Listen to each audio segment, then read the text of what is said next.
Graça, misericórdia e paz da parte de nosso Senhor e Salvador Jesus Cristo. Amém? Hoje, como eu já falei com o pessoal da igreja, mandei para os grupos da igreja, nossa mensagem será pregada online. A chuva está intensíssima e é até uma temeridade sair de casa nesse temporal tão grande que está lá fora. E nós vamos abrir nossa Bíblia hoje na Epístola de Paulo aos Efésios, capítulo 1, e vamos ler do versículo 3 até o 14. É um texto relativamente longo, mas eu creio que o Senhor há de falar de um modo especial aos nossos corações no dia de hoje, em nome de Jesus. Diz assim a palavra do Senhor: Bendito o Deus e Pai de nosso Senhor Jesus Cristo, que nos tem abençoado com toda sorte de bênção espiritual nas regiões celestiais em Cristo, assim como nos escolheu nele antes da fundação do mundo, para sermos santos e irrepreensíveis perante ele, e em amor nos predestinou para ele, para a adoção de filhos, por meio de Jesus Cristo, segundo o beneplácito de sua vontade, para louvor da glória da sua graça, que ele nos concedeu gratuitamente no amado, no qual temos a redenção pelo sangue, a remissão dos pecados, segundo a riqueza da sua graça, que Deus derramou abundantemente sobre nós,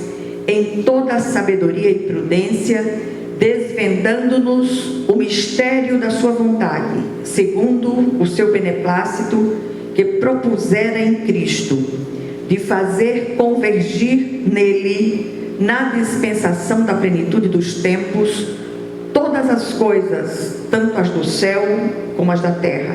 Nele digo, no qual fomos também feitos herança, predestinados segundo o propósito daquele que faz todas as coisas conforme o conselho da sua vontade, a fim de sermos para louvor da sua glória, nós, os que de antemão esperamos em Cristo, em quem também vós, depois de que ouvistes a palavra da verdade, o evangelho da vossa salvação, tendo nele também crido, fostes selados com o Santo Espírito da promessa, o qual é o penhor da nossa herança até o resgate da sua propriedade, em louvor da sua glória.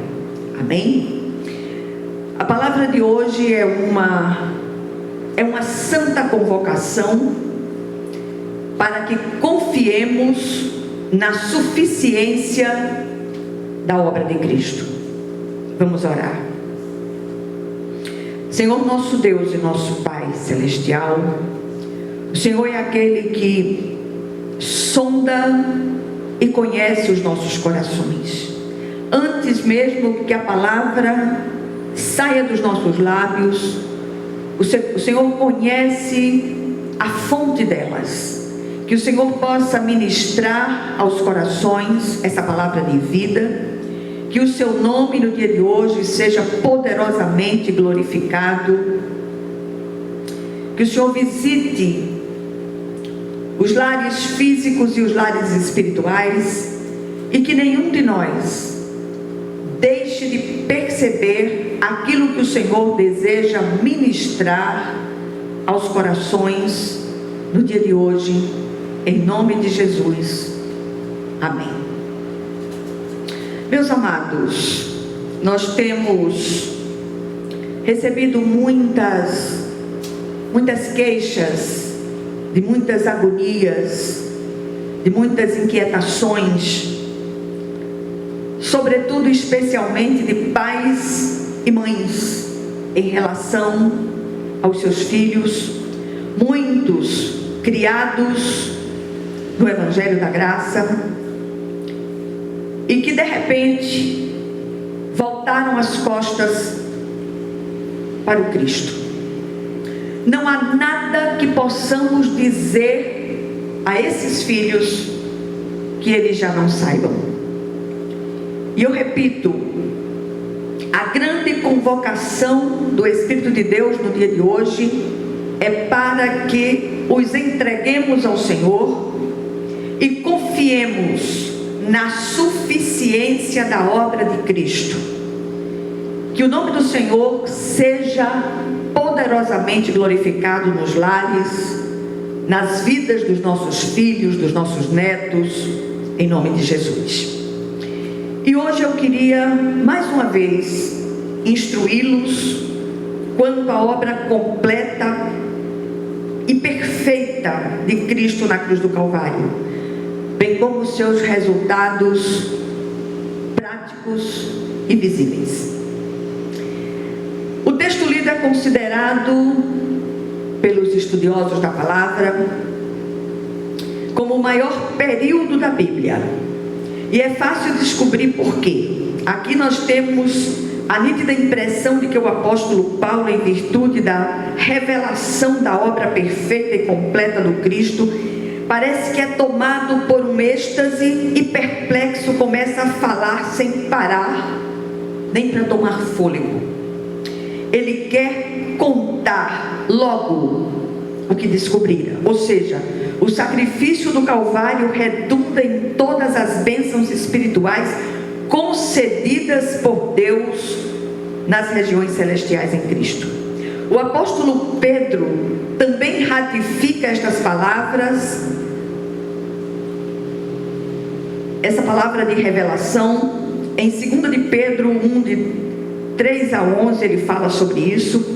Por isso que o Senhor, ao render seu Espírito, bradou: está consumado. A obra está pronta. Nada há para ser acrescentado. É preocupante a tendência dos meios cristãos, de uma maneira geral, de anunciar bênçãos materiais como meio de arrebanhar seguidores, ou ainda a supervalorização dessas bênçãos em detrimento do próprio abençoador, que é o Cristo. A maior necessidade do homem é reconciliar-se com Deus, e isso só é possível através do Cristo.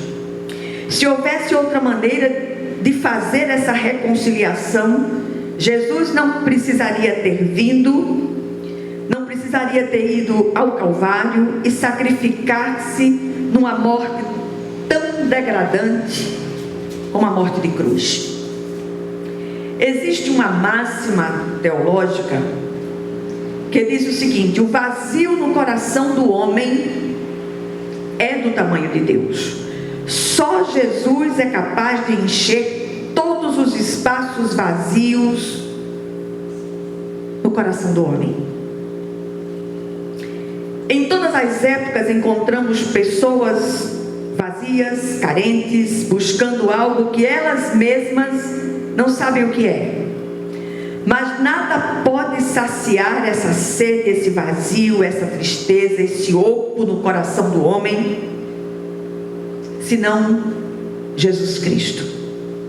Quando Ele entra na nossa vida, Ele ocupa todos os espaços que até então estavam vazios. Ele preenche, Ele supre.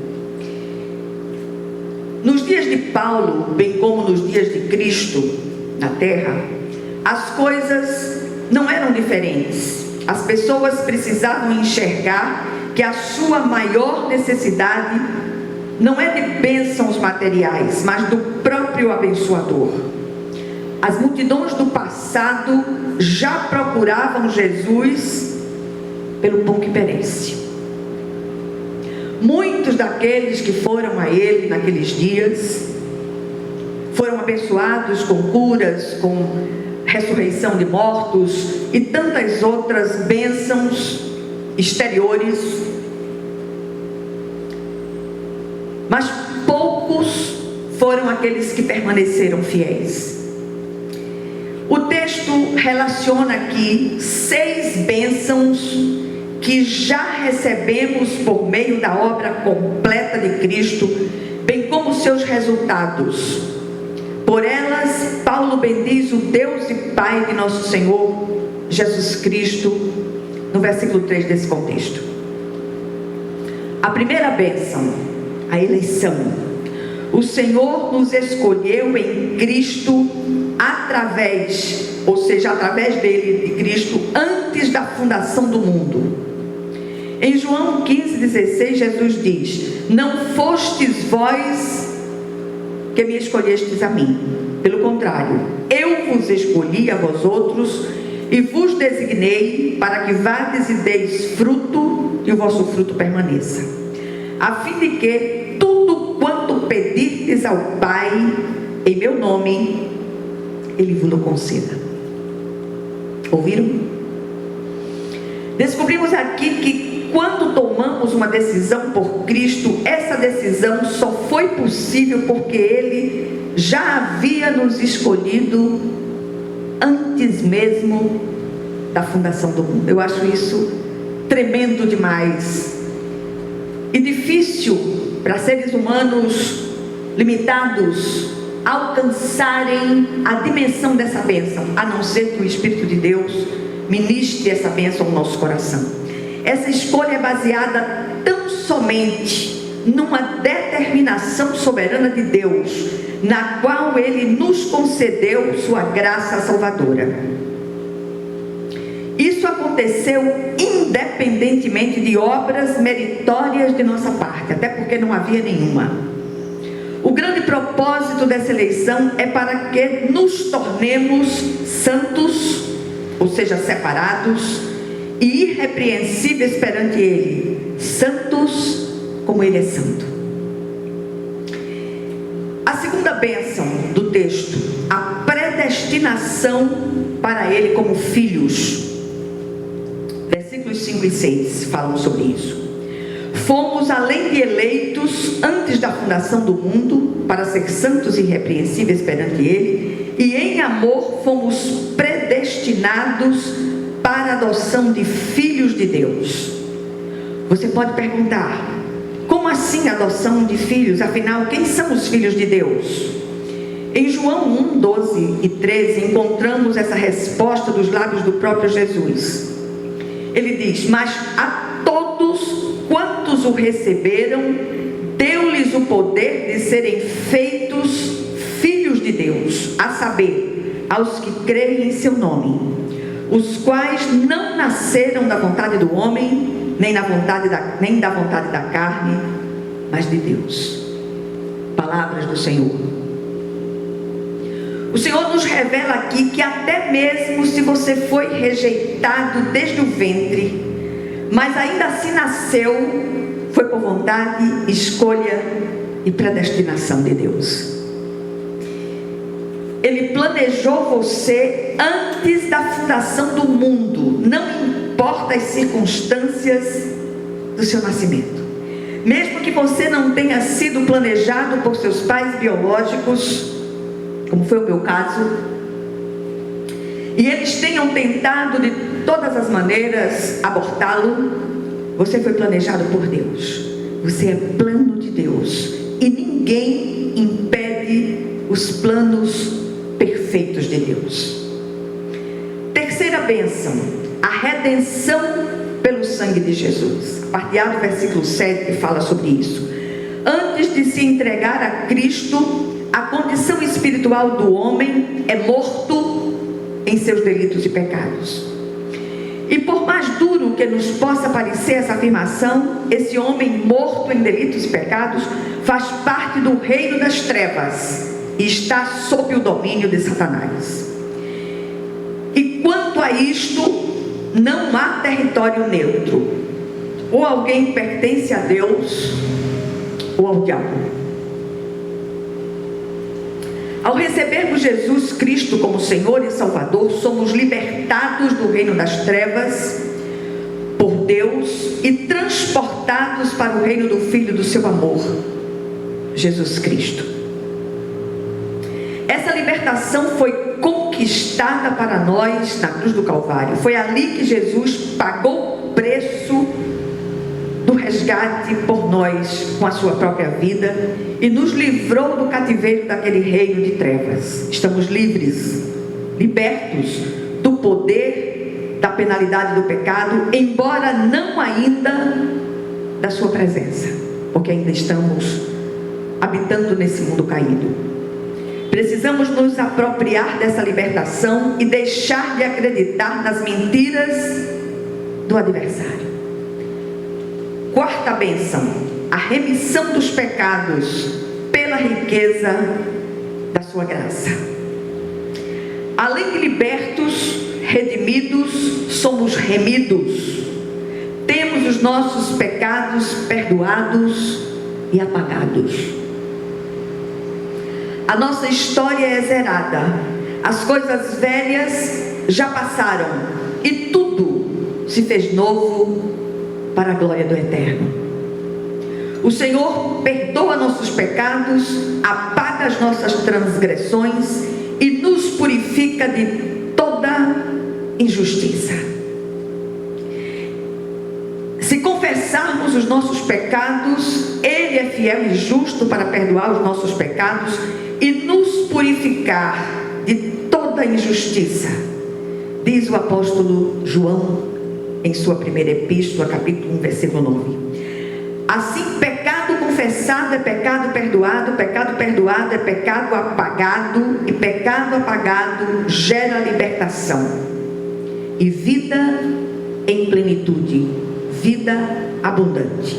Somos livres porque Jesus nos libertou.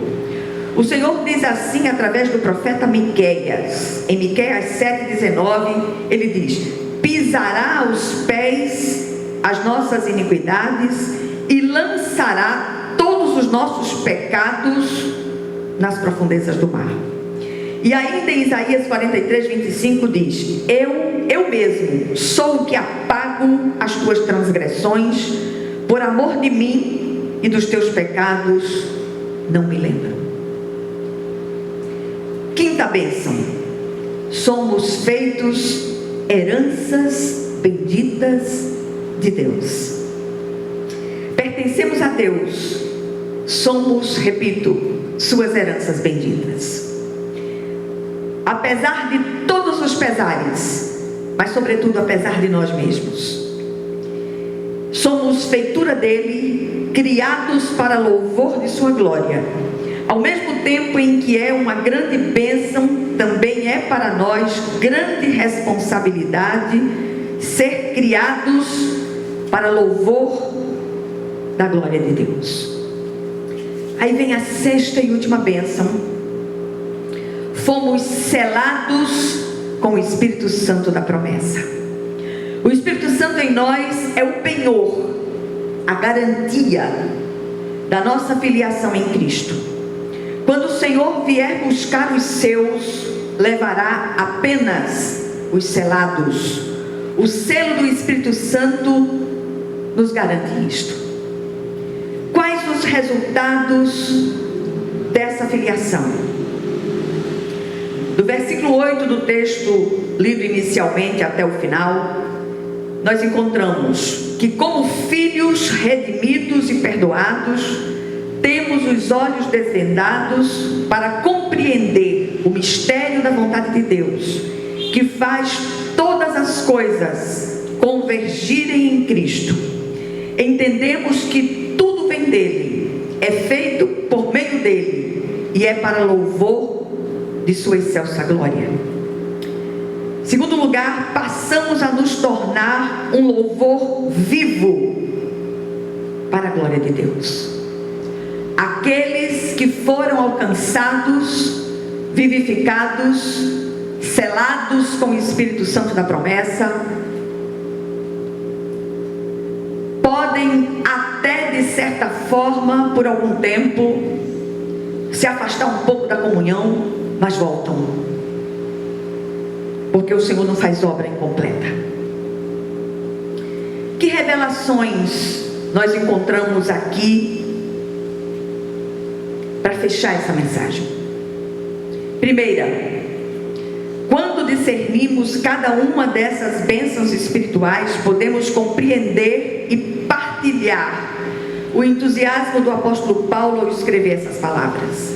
Segundo lugar, os que buscaram a Cristo, recebendo como Senhor e Salvador, passam a tomar posse daquilo que já receberam nele, ou seja, foram eleitos antes da fundação do mundo, predestinados para a adoção de filhos, redimidos, perdoados, feitos herança de Deus e ainda selados com o Espírito Santo da promessa.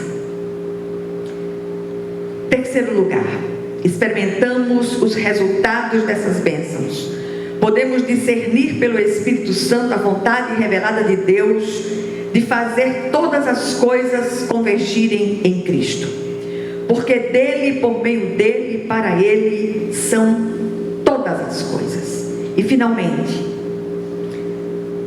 somos e fomos recriados para ser um louvor vivo para a glória de Deus.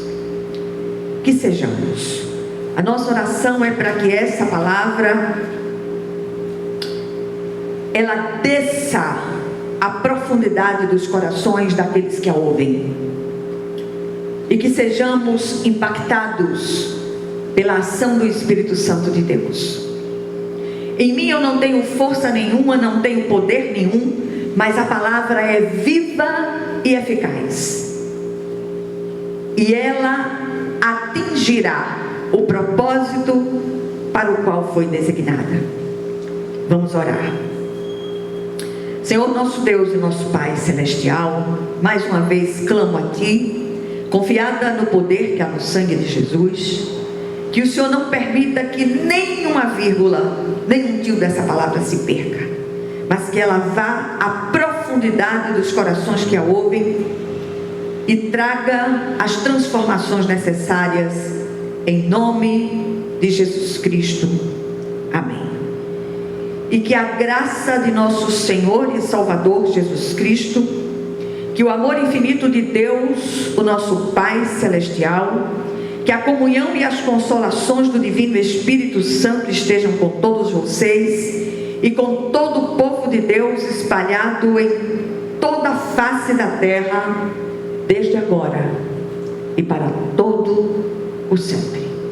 Amém, amém e amém. Que Deus os abençoe e lhes dê uma semana cheia de graça e paz. Amém.